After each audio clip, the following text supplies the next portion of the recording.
किशनगढ़ गांव में एक कंसी पठान रहता था। उसका एक बड़ा सा खेत हुआ करता था। पठान के झगड़ालू स्वभाव के चलते कोई भी उसके खेत के नजदीक नहीं आता था। उसने अपने खेत में अपनी ही शक्ल के पुतले लगा रखे थे ताकि चिड़िया और कौवे उसके खेत से दूर रहें, और यहाँ तक कि इंसान भी। एक दिन पठान अपने खेत में काम कर रहा था और तभी बारिश शुरू हो गई। अचानक पठान के ऊपर बिजली गिरने से उसकी वहीं मौत हो गई। और एक रात सरजू किसान को काम से कहीं जाना था। ये कम वक्त बारिश को भी अभी आना था। एक तो बारिश, ऊपर से ये कीचड़ भरा रास्ता, बिजली भी चमक रही है। क्यों ना मैं पठान के खेत से होता हुआ घर निकल जाऊं, जल्दी घर पहुंच जाऊंगा। सरजू किसान ने जैसे ही उसके खेत में कदम रखा तो पठान के बीजुके को देखकर उसकी आत्मा कांप गई। उफ, ये पठान तो मर गया, लेकिन अपनी भयानक शक्ल के पुतले खेत में ही लगाकर छोड़ गया। सरजू किसान कुछ ही कदम आगे बढ़ा था कि तभी उसे ऐसा लगा जैसे पठान का पुतला उसके पीछे आ रहा है। उसने जैसे ही मुड़कर देखा, अरे बाप रे, ये पुतला मेरे पास आ रहा है। इसकी लाल आंखें कैसे चमक रही हैं? ये जिंदा कैसे हो सकता है? कहीं पठान का भूत तो नहीं? सरजू किसान डरकर बुरी तरह भागने लगा और अकाल मौत मरे पठान की रूह खेत के पुतले में समा चुकी थी और पठान का पुतला वहाँ से भागते हुए सरजू का पीछा कर रहा था। बचा ले भगवान, मैं कहाँ फंस गया? पठान का भूत मेरे पीछे ही पड़ गया। तभी एक तेज बिजली चमकी और सामने खड़े पठान के पुतले ने सरजू की गर्दन दबोच ली।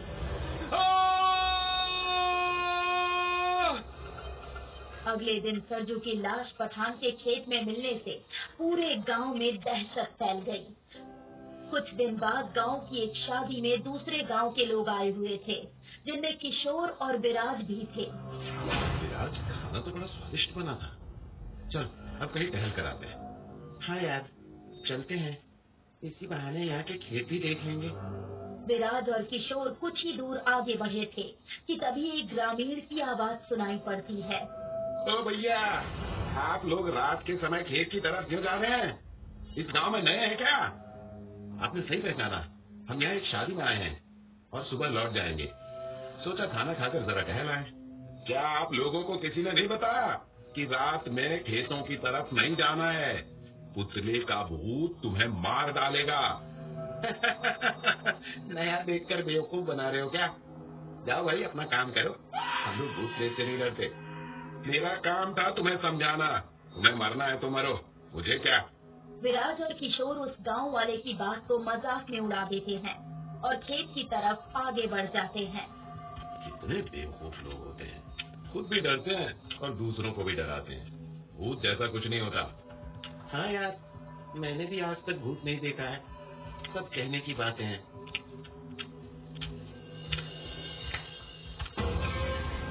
किशोर, मैंने अभी वहाँ कुछ देखा। क्या कहा? अब तू भी मुझे डराने की कोशिश करने लगा। नहीं यार, सच में मैंने देखा। कोई उस खेत से हमें ही घूर रहा था और उसकी लाल आंखें चमकती हुई दिख रही थी। लगता है तूने उस गांव वाले की बात को कुछ ज्यादा ही गंभीरता से ले लिया है। चल मेरे साथ देखते हैं कौन सा भूत है। किशोर विराज के मना करने के बाद भी उसका हाथ पकड़कर खेत में ले जाता है कि तभी मेरे खेत में कदम रखने वाले को मैं कभी माफ नहीं करता। इसकी कीमत तुम्हें मर के चुकानी होगी।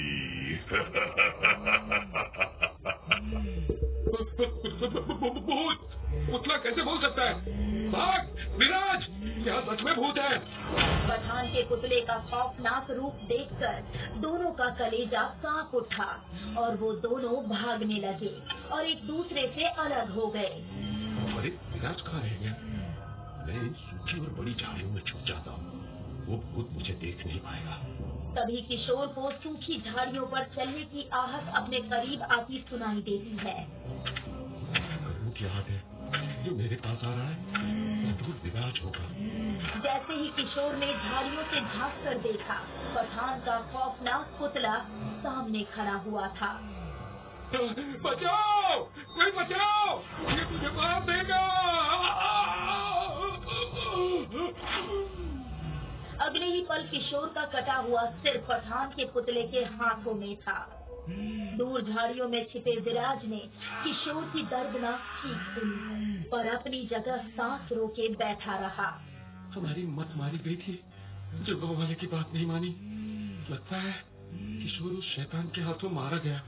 तभी विराज को एहसास होता है जैसे कोई उसके पीछे खड़ा है, पर जैसे ही विराज पीछे देखता है तो वहाँ कोई नहीं था, क्योंकि पठान का पुतला उसके सामने खड़ा था। बचाओ, बचाओ,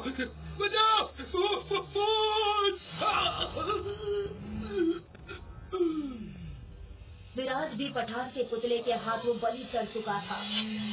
उसकी चीख इतनी तेज कि उसे गांव वालों ने भी सुनी और मुखिया के पास पहुँचे।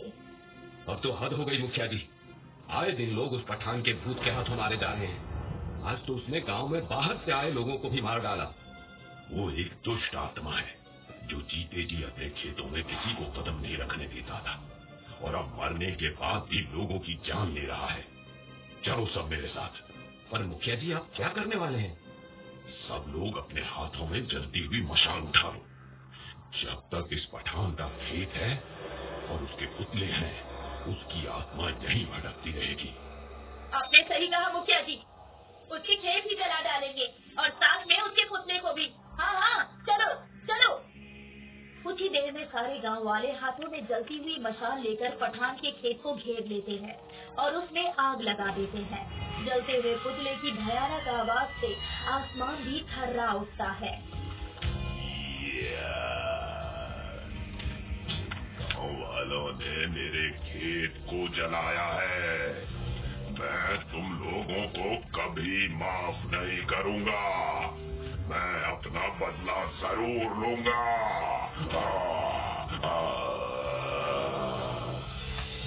गांव वाले पठान के खेत जल जाने और उसके भूत से मुक्त होकर खुश हो रहे थे, पर एक दिन रात के समय मुखिया के घर दस्तक होती है। अरे इतनी रात गए, अब कौन आ गया? मुखिया ने दरवाजा खोला तो सामने विराज खड़ा था, जो मर चुका था। मगर मुखिया विराज को नहीं जानता था, उसने मरे हुए लड़कों की शक्ल नहीं देखी थी। नमस्ते मुखिया जी। तुम कौन हो भाई? मैंने तुम्हें पहचाना नहीं। मैं पास के गांव से आया हूँ। मेरे सेठ जी खेत खरीदना चाहते हैं और आपसे मिलना चाहते हैं। तो वो तो दिन में भी देख सकते हैं, और रात में ही क्यों? दरअसल हमारे सेठ जी इस गांव से गुजर रहे थे, तो उन्होंने सोचा आपसे बात करते चलें। कहाँ है तुम्हारे सेठ जी? वहाँ खेत के पास आपका इंतजार कर रहे हैं। मुखिया विराज के साथ खेत के पास चला गया। कहाँ है तुम्हारे सेठ जी? यहाँ तो कोई भी नहीं दिख रहा। अरे वो तो खड़े हैं आपके पीछे। जैसे ही मुखिया अपने पीछे पलट कर देखता है तो उसके होश उड़ गए, क्योंकि उसके पीछे किशोर और सरजू किसान के साथ पठान का पुतला सुलगती आंखें लिए खड़े थे। सरजू किसान? वो तो मर चुका था, और ये पुतला कहाँ से आ गया? कौन हो तुम लोग? हम सब मर चुके हैं, अब तेरी बारी है।